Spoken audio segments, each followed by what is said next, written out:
All right, welcome to Managing Sexuality Intelligently. My name is Jason, and I'm here with Stephen Ng, marriage and family therapist. Thank you for joining us, Stephen. Hey, my pleasure. Cool. So today we're talking about creating a life worth living. And I really love this idea. And for many of us, I think it seems rather obvious. Like everyone thinks, don't we all want to do this to create a life worth living? But the question is, it's an easy thing to propose to somebody, but it's how many people are actually doing this? Like how many of us actually create the life that we want, a life that satisfies our wants, needs, desires, all of it. And I don't think I really have ever, it's like I've thought that I wanted that, but I don't know if I was ever doing it fully as much as I am now. And another thing I love about this whole idea is that when you talk about this concept, you often say a life worth living is a life worth sharing. And that second half to me is really powerful advice for people looking to get into relationships. And I actually think it's a big key to developing a successful relationship. And finally, one more thing Steve says in relation to creating a life worth living is stop looking for love and start looking for life. So much to talk about. So to start this conversation off, I'm just curious how you came up with this idea of creating a life worth living. Well, I can't tell you that because that's a trade secret, but Okay. just joking. I'll be glad to talk about that. But I wanted to say a couple of things first. One is specifically, I just wanted to thank you, Jason. I know you didn't know ahead of time I was going to say this, but my experience in helping people learn to manage their sexuality intelligently has been so transformational to me and so helpful to me in my own personal life that my career has really changed, pivoted over to trying to share this with the world, and really feel like that's the bigger goal of my life. And it's a very daunting goal because I think it's really hard to get the message out there because most people are very dismissive of talking about sexuality because after all, they've had sex, so they're obviously experts.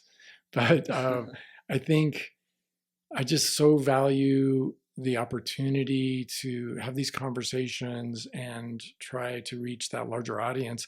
And I have to say, I am very aware of the emergency level of counselor shortages in the United States. There's just not enough mental health care practitioners for all the need that's out there. And for a long time, I've been daydreaming about trying to do something along the lines of the followers of Alfred Adler, who used to do public therapy on stage.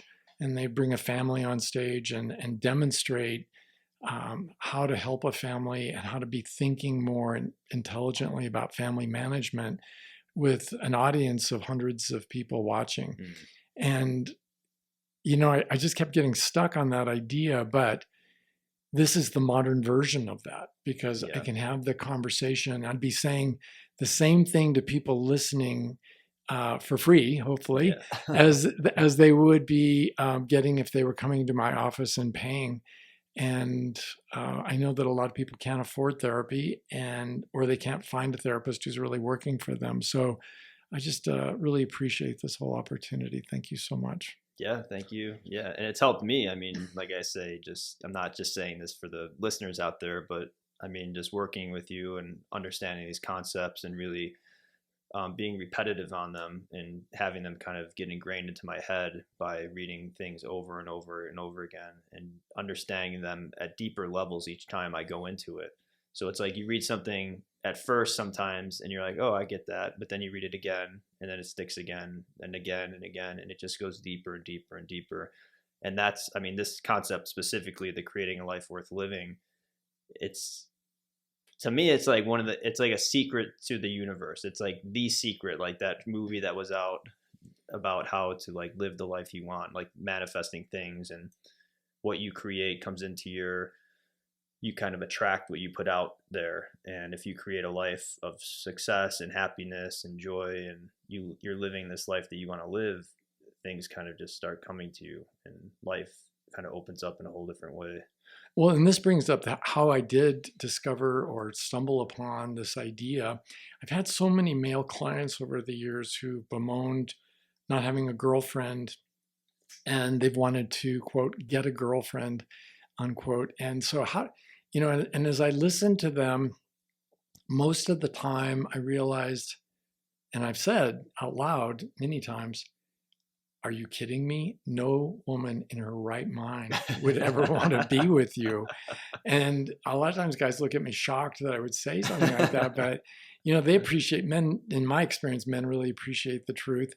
And they'll say, well, what do you mean? And well, look at you, you're miserable, you're depressed, and you don't do anything except go to work and then go home with an occasional stop at a fast food restaurant. So That's hot. yeah. That's So what's attractive about that? What woman, of all the women that you can think of, are there any women who have an internal attractive quality who would be drawn to such a man? I can't think of any, because I don't know if you've looked in the mirror lately, and but I have, and there's no woman out there who's going to look at my face and go, "Oh yeah, I want some of that." And the same thing is true of your face. And I'll say that to 10 men in a room, and they're laughing because they know, that when it comes to looks, they're in. I think obviously to men, women are vastly better looking. And I don't think women are particularly attracted to pretty men. I think that for women, at least for intelligent women, it's more about character. What's going on inside of him. Yeah. Is he responsible? Is he kind? Is he fun to be with? That kind of thing. And for my clients, your life is really boring. And almost all of them look at me and say, I know. Oh, all right. They know, they're not resisting it. They say, I know. And that, well, what can I do? So the way the formula works is, before I can have a life worth sharing, I first have to develop a life worth living. And that is a process utterly independent of women anywhere and everywhere.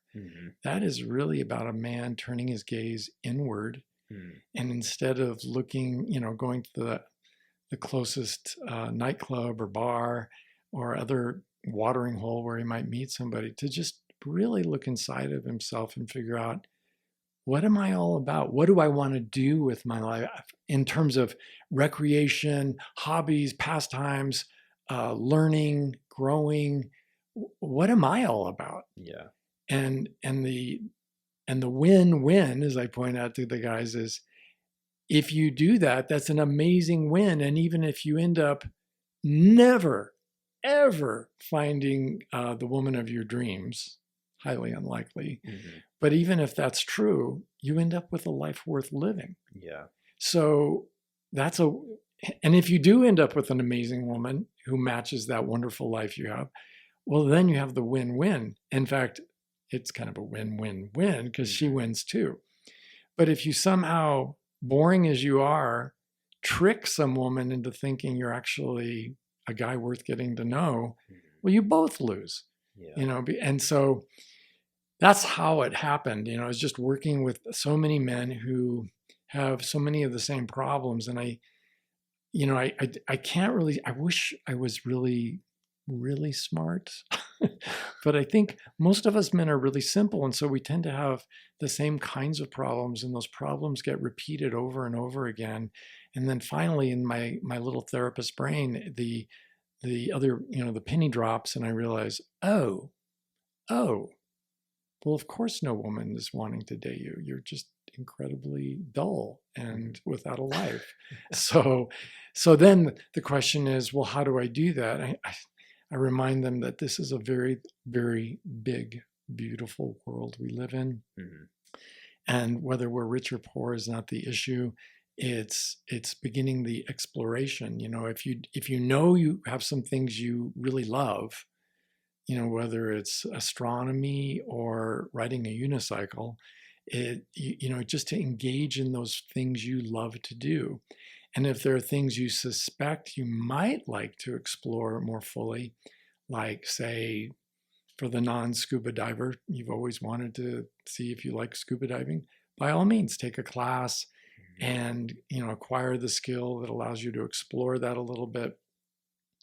And by doing the activities that you really enjoy, again, whether it's rock climbing or playing tournament poker games, whatever it is, you're going to meet other people who enjoy those activities. Hmm. And it doesn't matter if it's an all male crowd. If you're a heterosexual guy looking and hoping eventually to meet women, and you get involved in an activity where that seems dominated by men, that's okay too, because you're making male friends and building your social support network. Yeah. And almost all those other guys are eventually going to introduce you to their wife, their girlfriend's sister, Hmm. their girlfriend's friends, and inviting you over to their place for barbecues and other social gatherings. And I think that's how we really end up more naturally, more organically developing a social circle and the sorts of opportunities to explore potential romantic interests who might be compatible with us. Yeah. Because if my friend who really likes, say, four-wheeling or backpacking, and he never goes backpacking with his wife just because he likes to be pretty aggressive with his hiking, and she doesn't want to keep up with him.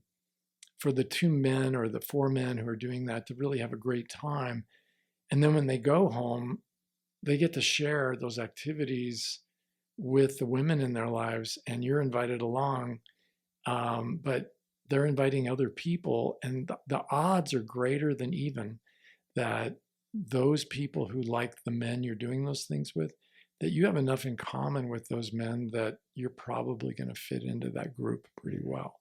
Yeah. So that's how it's supposed to work. The alternative, and it just Well, I had a is. quick question really quick before we Sure. get into that. So what is when you say this to men, what's the resistance ratio compared to people who actually go and do it? Like where does that scale fall at? Like do some men get offended when you say that sort of stuff to them? Or is it where men hear it and they actually do it? Like First of all, nobody gets offended. I all mean, right. nobody gets offended. I don't have one person, one guy at least, who's ever been offended. And Do they feel good that you're straight with them and you like call it out and you know like, yes, and and I that kind think, of and I think most men are frankly really frustrated with therapists because so many therapists who are either women or men who think like women, and I don't mean that in a negative way, but they're really looking for some straight coaching. hmm, And like, it's not against the law to know a few things. It should be okay to tell them this is what you need to do. If that's your goal, you really ought to try this. yeah. Because what they're doing usually is experiencing failure after failure by going on a dating app and Yeah. swiping left or right.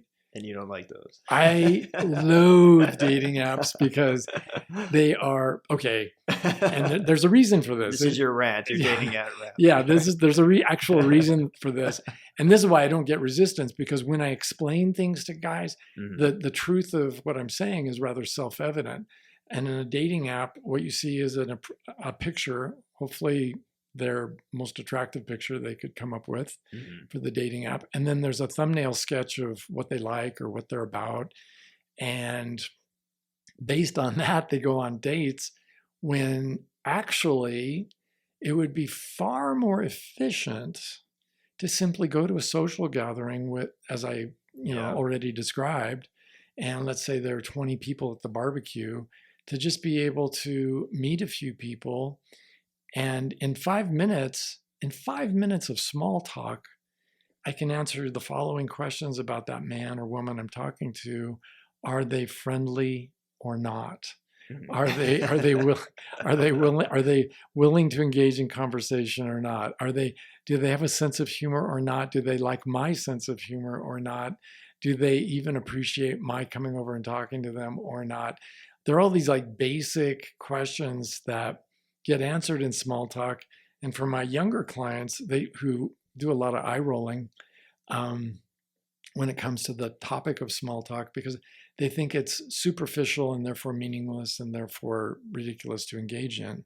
Mhm. When actually, small talk is the sober man's Dutch courage. It's making small talk helps me to get a sense of the other person, to learn to breathe and relax when I'm around people. And it also gives, I think, everybody a little taste of what we're like. Yeah. And so if I'm having a great conversation, and this happened to me just the other day, I was in a great conversation with this guy at a social gathering, and he was really an interesting guy, and I got his contact information, and we've been in touch since then, and I'm confident that we're going to be going out to lunch or doing something together, and that the odds are rather high we'll end up being friends of some kind. I don't know Mhm. if we'll be close friends or more of an intermediate or merely acquaintances, but he's a great guy, and it was a real pleasure to get to know him. And so those kinds of things need to happen, but it happens with small talk. I would never have met that guy as a heterosexual going on to some dating app, Yeah. swiping left or right, looking at attractive women. Hmm. And so, Well, I think too, really quick. I think it's reframing the idea of small talk. Like small yes. talk, when I think about it, I sometimes think of, "Hey, how you doing? Great. How are you? Good. How about this weather?"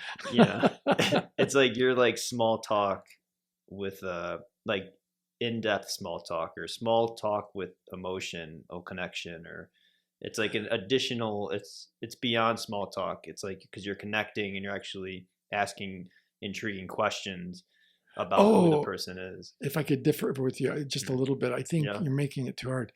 Um, I I think the small talk you were talking about, how you doing, how's the weather, Yeah. that kind of thing, most of that is devoid of any meaning. Hmm. And it's something we share with acquaintances when we go into work, whether it's Yeah. an office or a factory or Hmm. whatever. But a small talk at a social gathering, whether it's a birthday party or something else, it doesn't have to be particularly deep for me to find out if I'm welcome or not in this person's circle. Mm. You know, if and when I say circle, I mean his immediate vicinity. Yeah. If he's welcoming of the newcomer, me, Hmm. and he's, oh, hi, it's a pleasure to meet you. Yeah. You know, that conveys something pretty important, you know, that I'm welcome and that Yeah. it and not unwelcome. And that encourages me to say, so who do you know here that you ended up at this shindig? Yeah. And he says, oh, well, I'm friends with John, and you know, he always invites me to these things.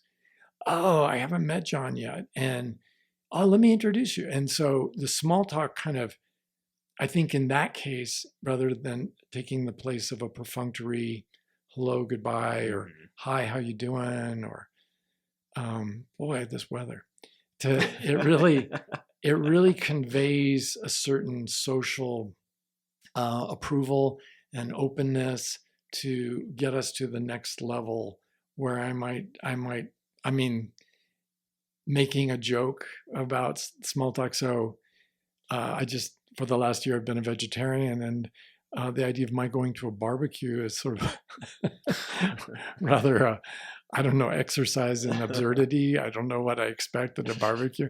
And for me to just share that with somebody, most guys would laugh, Hmm. you know, oh, but you're going to love the broccoli. He grills Yeah. some mean broccoli. And so he either does or doesn't have a sense of humor. And when I announce that I'm a vegetarian, I don't usually, it's not like I'm, you know, hail fellow, well met, welcome, you know, so all of us are vegetarians here. No, that's not really the case, right? Hmm. So I share something about myself that's a little bit different, like that's appropriate to the moment. And I've been in other situations, another example of what I'm talking about, where I'm at a social gathering, and one of the men, kind of the leader of the pack, says something. He's pontificating, and he says something like, well, I've lived a long life, but I don't have any regrets. No, sir, no regrets whatsoever. And for me, even though it's small talk, it's not particularly meaningful Hmm. to be vulnerable and to say something that doesn't really cost me too much, but it's a pleasant difference of opinion where I can say something. Whoa, I wish I could say that. And usually the heads snap around. What do you mean by that? Hmm. Well, I've just made so many freaking mistakes. There's a lot I wish I could take back. I mean, and I start laughing, and usually they start laughing, And again, the truth of some of these remarks is self-evident. So everybody has things they would like to claw back, right? Yeah. The horrible thing you said to your ex before you split up, or Hmm. the wishing you'd never bought her a drink in the first place, Yeah. you know, what a mistake it was to be good, at that bar that night. So, just again, I've been accused rightly of being a bit of a control freak, and that's true of my history. And I think the idea of telling a lonely man who's absolutely miserable that he, first of all, needs to develop a life worth living, it should be a feeling of great relief Mm. because he has all of the control Yeah. about developing that life worth living. Maybe he needs to go back and finish that English degree, and Hmm. because he just loves poetry so much. Maybe he's supposed to actually join the army because he's been putting it off, and it's really important to him to have that experience under his belt. Whatever it is, whatever his journey, wherever his journey takes him, he has the control over that. Whereas whether or not somebody ever loves you or me, that's really like a gift from the universe I have no control over. Yeah. Well, I think that's the hardest part. It's like you have to trust this process that this guy's telling me, Stephen Ing, is, Who and is I'm this going Ing? to give up the dating apps, and because it's like giving that up and then trusting that it's a really exercise in self-trust and self-worth and self-love, I think. Isn't it? I mean, is it? I mean, just to me, it seems like so self-evident that, oh, now that you said that, that's right. I do suck. I am really boring. Mm-hmm. I do need to get a life worth living. It would make me happy if I had things I love doing. And if I had interesting things going on in my life and I'm meeting interesting people who like to do those things, the odds go up, like in the Hunger Games. May the odds always be in your favor. I'm creating a more um, statistically probable event, Mm-hmm. that I'm going to meet someone with, oh, the additional benefit of, and if I never do, I still get to write those novels. I still get to. Well, that's the thing too. You're letting go of love. That's Yeah, what yeah, you're yeah, yeah. doing. You're so right. You're letting it go completely. And it's like, to get to that point in your life, it's scary because we want love as humans and we want connection. And if guys want sex, they want to be with women. And then it's like, oh, I'm just going to giving that up is difficult. It was difficult for me even. But Sure, the then, like, search for love. I mean, yeah. if you need it, you like, okay, I want to get this. And this is kind of like, it's kind of like sex, isn't it? Sex is called by some God's playground for grown-ups. And the search for love is real. The kind of love we're talking about is Mm-hmm. really an adult activity. And again, I can't. But if you think it through and you realize I never did have control over making anybody fall in love with me, Mm-hmm. so I could go to event after event, concerts, nightclubs, school, you name it. I could go to all kinds of things. And if I'm trying to make it happen, and we all have noticed this, Mm-hmm. it never seems to happen. Yeah. And I think the part about that that's intuitively true to all of us is because we've all been kind of creeped out by the person who's hitting on us so hard, Yeah. and we're not really into them, Mm-hmm. but they really are trying to make it happen. And the harder they try to make it happen, the faster we're usually trying to backtrack. And especially once you get over the effect of the flattery. Oh, somebody likes me and finds me attractive. Oh, Mm-hmm. that's really great. But then there's that whole issue of compatibility, and along with the 58 positives in the positive column, in the negative column, the touch of her hand makes my flesh crawl. so you things like this, they happen organically, they happen Mm-hmm. naturally, and you just can't make it happen. Yeah. Now, all those books that men buy, and there are many of them, how to get a girlfriend, how to seduce women, how to make it happen one way or the other. And women have their versions of Mm-hmm. that. Like years ago, it was the book called The Rules. And basically it was about, all these books are about manipulating people into relationships for the short term. Yeah. And yeah, we can all be manipulated short term. It just doesn't have much sustainability. Yeah. And so what I'm talking about is kind of got an insurance policy behind it, because if I truly have a life worth living and I'm meeting the kind of people that I like because I am living that life, then even if a given relationship doesn't work out, instead of getting handed back my life as if it were some sort of a second class booby prize, okay, so here's your piece of shit life back. Actually, my life was really great before I met her, and I can go back to my life and onward and upward and continue to be open to love and open to meeting new people. Just because it didn't work out with one, it's not a crushing blow. Yeah. But if I don't develop a life worth living, then each woman who comes into my life, first of all, forms my entire social support network. She is my meaning, the meaning of life. She's my reason for living. And if she sails away because of the muscle-bound pool boy who is always oiling up in the sun, it's really a gift to me. Except I don't recognize it because it feels devastating. It's not just disappointing. It's truly devastating, the way a horrible natural disaster is devastating, where the buildings fall and things are on fire and people are dying. But if I had a great life so far, and then somebody dumps me, yeah, that's disappointing, but it's not the end of the world. Yeah. Well, that's huge too. I mean, to be able to go through that and not get, buried or emotionally just destroyed, and then and end up becoming the stalker, or going to some other desperate lengths, like the guys who drink themselves to death or commit suicide. Yeah. And I don't mean to make light of them, because in their pain, these are human beings who are suffering, but we should all be teaching young people, every mentor, every parent, and even, I believe, the school district should be promoting the idea of healthy relationships and how do you achieve them and what do they look like. And this idea of developing a life worth living, to me, is the sine qua non of having healthy relationships. If I don't have a life worth living, here's a question for people listening.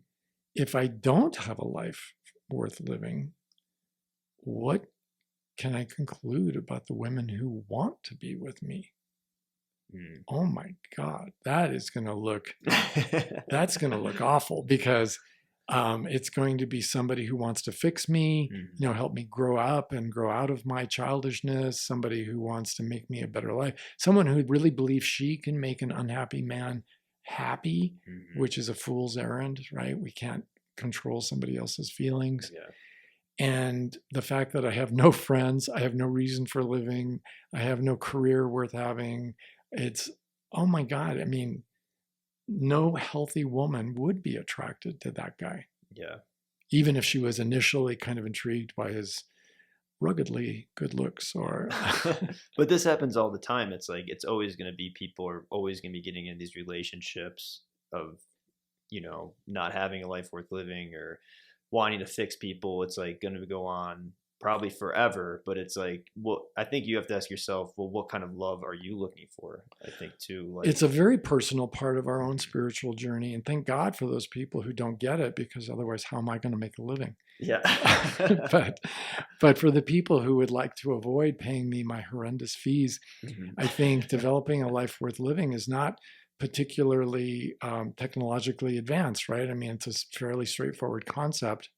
I just have to find what resonates with me. And you can go back in time and start with, well, what did you used to like in school? Or what did you like to do when you were younger? You can kind of ask yourself, well, what kinds of things do you like to read about? Or what catches your eye? But once we start the search, most of us don't have a hard time figuring out what it is we would like to do. Yeah. Like, for me, I could look at a lot of newspaper ads or announcements of upcoming activities. And when I get to the part of the page that has the, let's say, oh, world's best craft fair. Um, if I don't commit suicide just reading those words, I'm going to turn the page as quickly as I can just to guard my mental health, because that sounds horrible to Yeah. me. So I know I have clarity about what I don't like, Yeah. but I'm not always sure whether or not I would like something else. And then you start meeting people, and I've got clients who just discovered, oh, the world of education. And I don't mean necessarily the university or anything, but taking classes. I have Mm. clients who started taking classes in painting, in terms of art Yeah. and watercolors, oils, sculpting. Other people have taken up musical instruments, dancing, Hmm. and they come back to my office and they're just radiant with joy Yeah. that they found this. Joining a book club for people who haven't read a book in years, to be joining a book club and then reading books and discussing books and realizing, oh yeah, this is making me smarter, and I really liked what I read, or I didn't like what I read, but I have strong feelings about it. It's so great to start once again sharing intellectual intimacy with someone, Hmm. like a book club. Yeah. And so whatever it is that we're doing, I just think there's going to be a lot of opportunity there to really develop and grow as a person. And there are other things, like for a lot of us, running is a very solitary activity. So that's kind of built into it. Hmm. But so is painting, unless you think about it as a class. And running, the community has lots of races. And I recently did a triathlon with some friends, and they, they sat around with me afterwards, and there were all these friendly people, and we were all eating afterwards, talking, meeting. There were so many opportunities to meet interesting, fun people. Yeah. So even the activities like swimming is a pretty solitary activity. That was my part of the event, and it was it's really still a great way to meet people by participating in races and Yeah. athletic events. Well, all that stuff too just builds confidence within yourself, and you're getting Yeah, clear about yourself, and you're starting to understand yourself. And it's like, otherwise you're just sitting there complaining or wishing for something to happen or something to come to you or some woman to save you or some man to do that. But then when you do it yourself, like for me, um, it is kind of hard. It was hard for me. I was on dating apps, and it's like, well, how am I going to meet people? This is how people meet people now. And it's like you kind of do some internal negotiations within your own mind, and then finally, when you're like, okay, I'm going to put that away and kind of do what you did, or what you recommend as far as going out to meetups or doing social events, and then you just see how many people you do meet. Plus, you're gaining experience of stuff to talk about to other people that you do meet. So it's like it's like the gift that keeps on giving if you just absolutely. invest in yourself. It's like throwing a rock in a pool of water, and the ripples just keep going and going and going. Hmm. It never stops. It's like the neurogenesis with eating um, some psychedelic mushrooms. It just keeps growing, and the connections just keep building. Hmm. And I have a lot of clients, a lot of male clients, who over the years have demonstrated they have exceedingly poor social skills. Hmm. Well, just beginning small with making small talk and developing a life worth living and taking advantage of the opportunities to talk.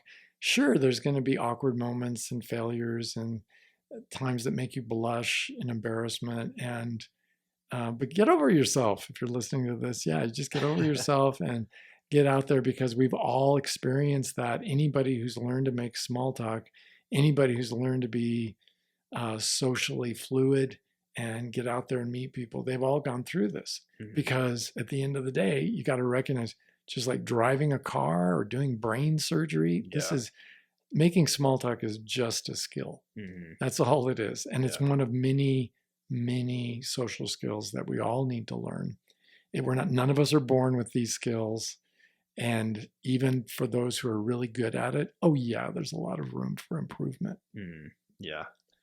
Yeah. And I just loved all this stuff so much. And another thing for me, I think, was if you do go down this path of being like, okay, this is what I'm going to do. I'm going to invest in myself. I'm going to create a life worth living and just see what happens and just give it a shot for a few months. It's like, just like, that would be a good challenge I would put out to people. Like, just try it for 3 months or so and then see how it is. Or, Well, that's a brilliant idea, and I agree. I think I agree that by a few months, can we say 6?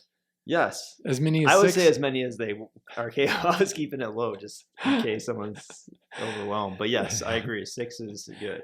Well, it takes a minute, and I think, the thing I would Well, do. it takes really quick because you got to get through something emotionally. There's something emotion. There's an emotional level of Resistance, resistance yeah. that's there within your human mind because everything that we're taught, everything that we see, and all that stuff that we absorb, I think, in society of being alone and this and that. It's like you got to work through something in your brain to really, or whatever, or your spirit, whatever that process is to go through in order to get to that other level because there Is is some Yeah, it's there this is really something there. childish part of our brain that goes back to the line, "Mom, the other kids don't like me." Yeah.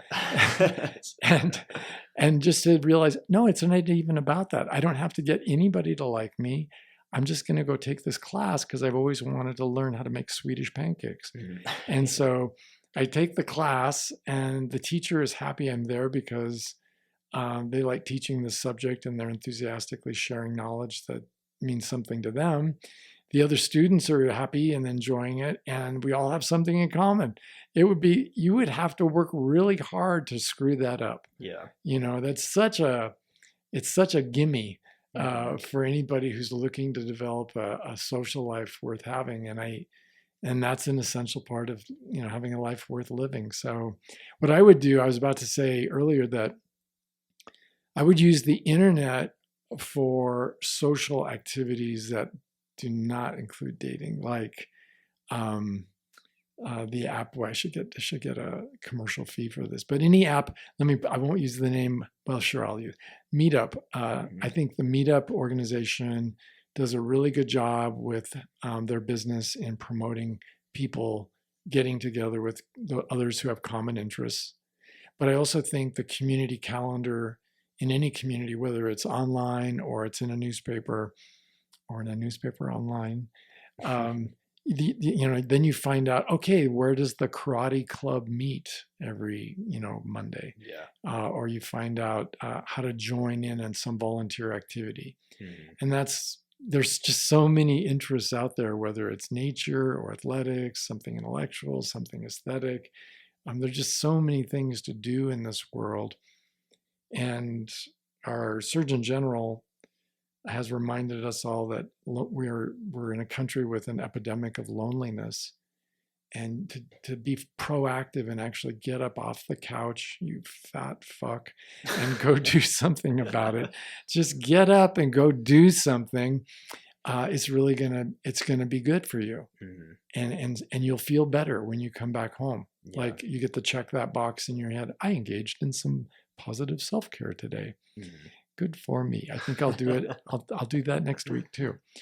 And whether it's joining Weight Watchers or um, Overeaters Anonymous or AA. I mean, there's so many opportunities. I don't know anybody in America who doesn't have a friend or family member who's an alcoholic.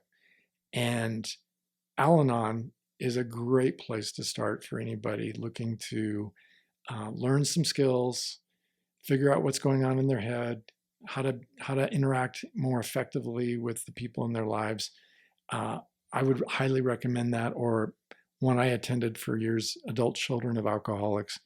Incredible and cost effective. Well, it's free, Mhm. so it's extremely cost effective. So again, there's just so many opportunities to develop a Mhm. life worth living. And for me, as a recovering control freak, the beauty of it is it's legitimate control that's all within your purview.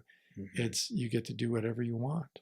Yeah. And I think, yeah, and that's the power of it. And then you are empowered through that experience of Yeah. going through it. But another big chunk for this whole thing for me again, when I started actually really understanding this concept and putting it into practice myself, was actually you have to give up on love. Like you said in one podcast, not give up, but you have to be okay with, like you said earlier, we were talking, and you said on a different podcast or in an article you wrote something. I think you really have to let go of the idea that maybe in this lifetime, it will never find me. And you have to, and I think for me, I had to like reconcile with that. And that's a thing that you kind of wrestle with a little bit. Or I would think most people would, but then when you finally think about it deeply, process it and let it go, it's like, it's so amazing. It is amazing. And I'm really glad that resonated with you, because I think it's a deep truth that is very liberating. I mean, we're all afraid of it anyway when we start out our lives, that nobody will ever like me, or I'll never find somebody who really likes me for me, and that kind of thing. And we put it different ways, but and that's one of the reasons so many people are so depressed or even suicidal if there's a divorce, in their lives. Mm-hmm. I know I was. When I've gone through that. I was very depressed, and it was a terrible marriage. It was for the best that we broke up, but still just facing the aloneness was very, it just took me right back to the beginning of when I got together in the first place after, years prior. So I think being able to face that fear, because it is a logical possibility. And were you feeling that fear deep inside of you, and how, so you were wrestling with it too, like you. Oh yeah. I was 38. And I, whatever else was going on in that divorce, there was a real, it just put me right back into the brain of my 20-year-old self who'd gotten married in the first place. Mm. And it was devastating. Well, and I did a critical incident debriefing, as first responders put it, trying to really understand what had happened, what had gone wrong. And, of course, the temptation is always to blame the other person. But for those of us who get it, we realize, okay, I have a lot of responsibility in this, and I need to look at what I did. Because even if you feel comfortable saying your former spouse was a horrible human being, well, you picked them. Yeah. There's something about me that picked who I picked. And when I looked in the mirror, I realized, oh yeah, I was this real needy guy posing as a really competent guy. And I had a lot of very, I guess, illegitimate sense of self-worth coming from taking care of others, what I think most of us would call codependency. And that was all kind of working for me for a hot minute, but it's, again, not sustainable. It was just, when you say it's working with you, it was working for me for a minute. For you. So you were getting gratification by feeling like you were helping somebody? Oh yeah. I was like, if like me back then, you find yourself dating fixer-uppers, or there's some women out there listening to this who have a habit of collecting stray dogs. It just feels great to be appreciated, to be needed, to know what your role is. And some of us are really good at it. And I've had so many male clients over the years who have to admit, I would say even the vast majority would say that they really were posing as the knight in shining armor, and she was the damsel in distress. Mm-hmm. And a big part of that was that he had never developed a life worth living, and that he wasn't comfortable making small talk with peers, women or men who were his true peers. And that having a really needy woman who's like the, what do they call that? The wallflower who's in the back of the room, quiet, mousy, or the person who's just really struggling with their life for whatever reason. It's just so great to walk into that role of being the lifesaver or the first responder. And of course she's going to be grateful, so grateful that she'll love me for the rest of my life. And it'll be beautiful, except it isn't. It doesn't work that way. because when we come in at that level, we're coming in as the top dog. It's a benign top dog, but it's a little bit like going to a surgeon for surgery. You're not there really as equals. You hope he knows more about surgery than you do. Mm. And so he's the expert and he's going to help me. And for most of us, it's a temporary relationship. We don't think Yeah. of dating our surgeon or hanging out with our surgeon and being best friends with them. It's, you get some help from somebody and then you're both supposed to move on, because it's not the basis for a great personal relationship, which is really based on equality. Yeah. I can come in as her superior or her inferior, but either one of those two positions makes it really inevitable that love, romantic love at least, will die. And it should die, because only equality allows us to be free to be two functioning adults. And that's what we were ostensibly trying to build, an adult romantic relationship. And when you don't have two adults, well, as I've often said to my clients, if you want to build a successful adult relationship, you have to start with two successful adults. Yeah.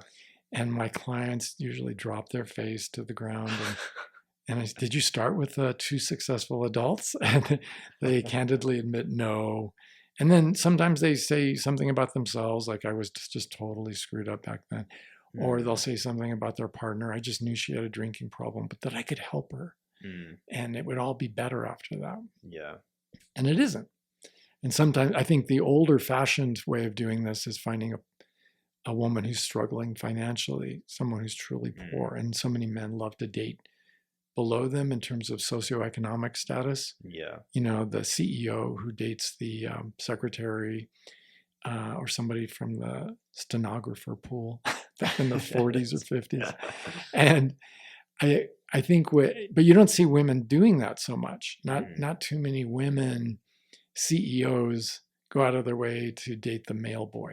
Yeah. No matter how cute he is, they don't really. They may do a temporary surgery on them. They may do something temporary, but most of them are smarter than that and don't want to risk their career for that kind of short-term gratification. I don't know if we men are quite that smart, because we often conclude, I think we have a mythos that says, well, this is normal love. The prince, always marries Cinderella. And we just need her to stumble and leave a slipper behind, some clue that will allow us to step into this larger role.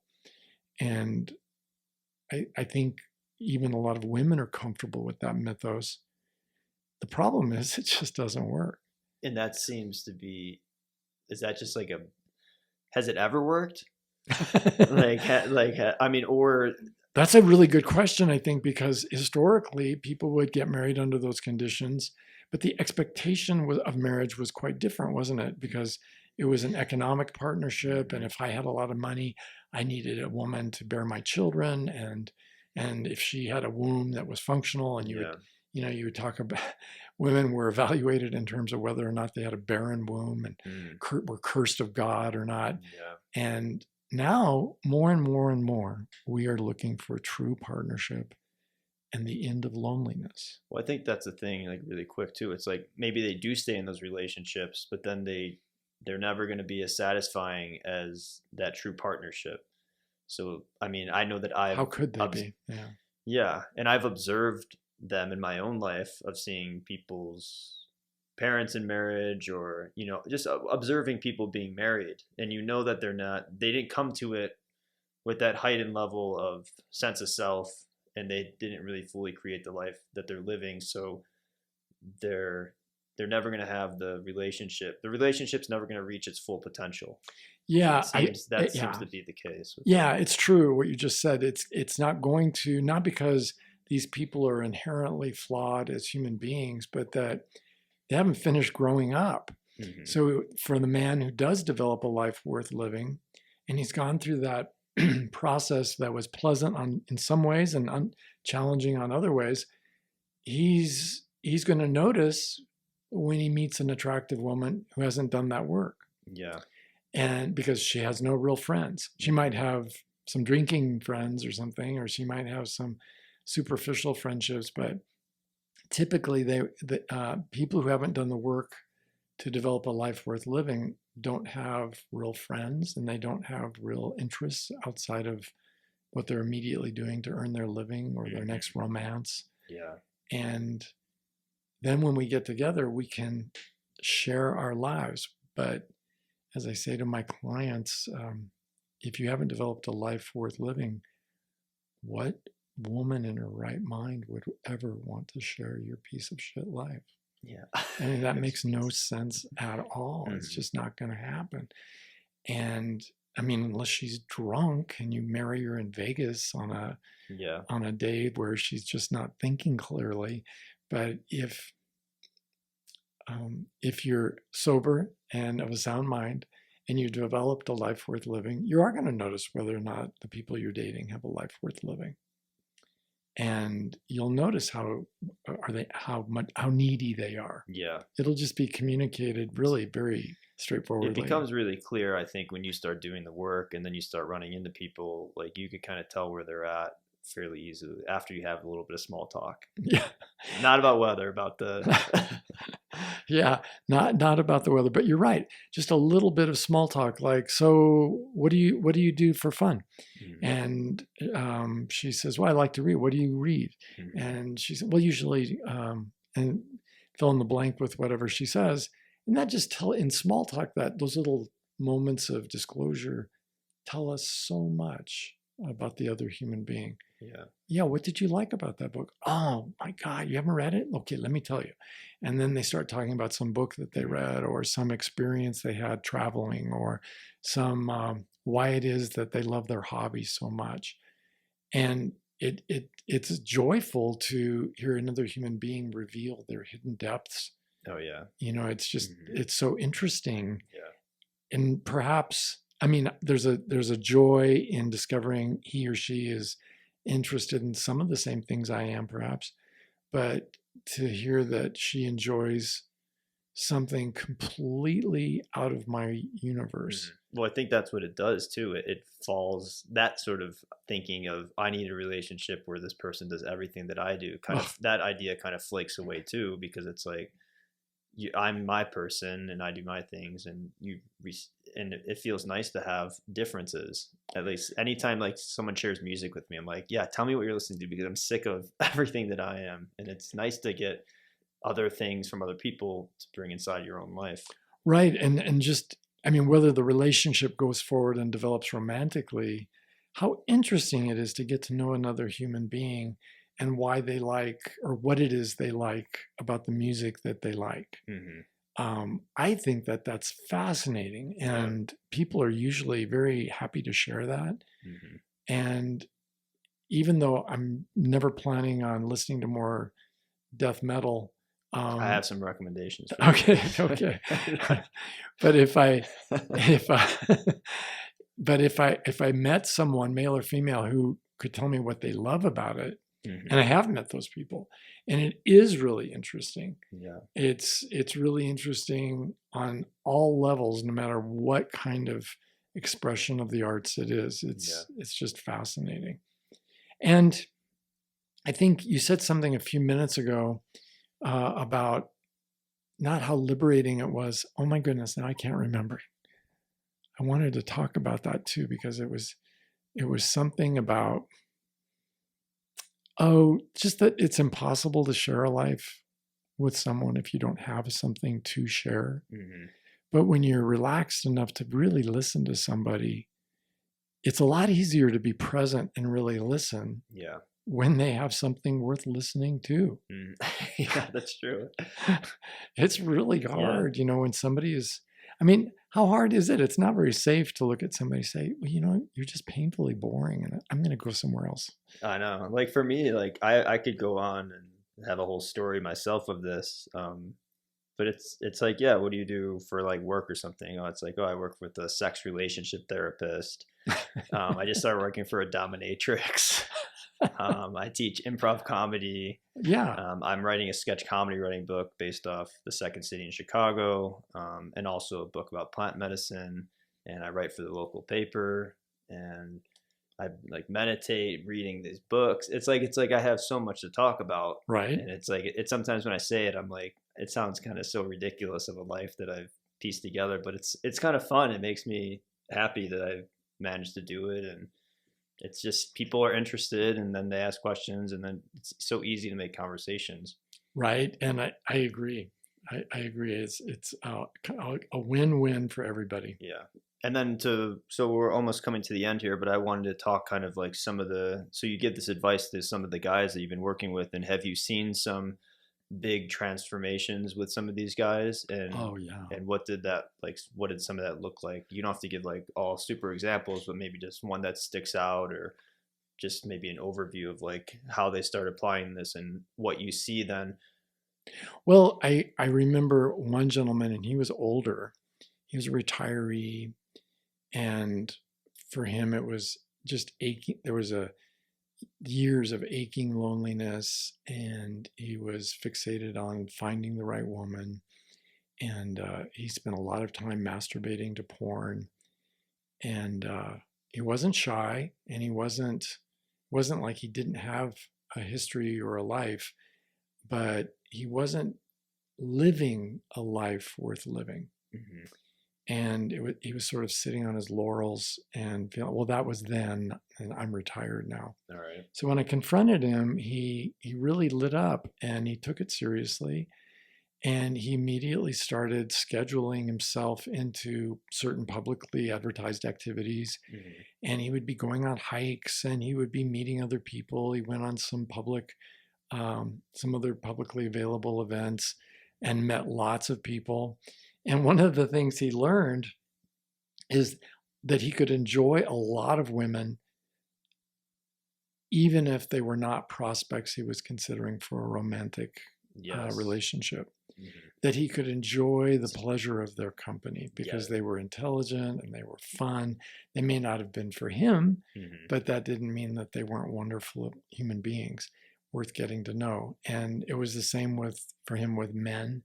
And his life blossomed, and he started walking around with a smile on his face all the time. And he passed years later, Hmm. and he would still occasionally come and see me, but he let me know before he did die that the last 10 years of his life Hmm. were the happiest of his entire life. Wow. And that's when he started working with you. Yeah. Wow. So from 70 to 80 were the best years of his life. Now, most of us, if you told us that in our 20s, I don't know what the reaction would be, because Yeah. usually you think of those people being rather invisible if you notice them at all, Hmm. or they're like one foot in the grave and the other on a banana peel, and I don't want to wait that long to have the best years of my life. But if you think about it, just living a life worth living, of course, you get better at that with practice. Hmm. And so, even though you were fitter when you were young, you were athletic, you were the incredibly good looking self that you once were, by the time you get to your older years, whether it's your 40s, 50s, 60s, or older, you're better at a lot of things if you could just kind of keep on, and you're more open to learning. And so, I sort of feel like that in my own life too. And I let people know that despite growing up in a rather crazy, dysfunctional, alcoholic family with a lot of criminal behavior, um, that after my divorce, which is excruciatingly painful, and my 30s were better than my 20s, my 40s were better than my 30s, Mm. and so on. It was just onward and upward. Wow. And the bigger challenge is for those men and women who go to prison for years and years, Hmm. because for them, I was talking to a young man who's in his 30s who's looking at he has signed a deal, accepting a sentence of 35 years. Wow.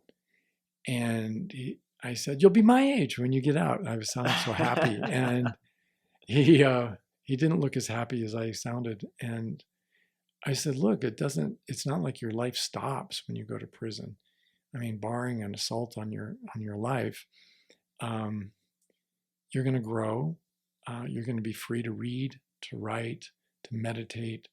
If you can think about it as a getaway, like a retreat. But you're going to meet some amazing, wonderful people along with some terrible people. And life just goes on and on and on. It doesn't stop when you go to prison. And he's been living his life in prison that way. All right. And it's really working for him. Wow. He's doing so many things. And I'm not trying to minimize the horrible conditions of American prisons, because state prisons in America are generally pretty dismal by American standards. But he's doing the life worth living in prison. That's exactly right. That's what he's doing, and he's able to live a life that's fulfilling to him in some way, despite the circumstances that he's surrounded with. And I don't want to go to prison, and hopefully never will, but I can imagine myself living that life in prison as well. Yeah, I have a independent film I always wanted to make about me being like a writer who's tired of working like crappy jobs. So then I rob a bank, but it goes like worse and I get more years than I thought.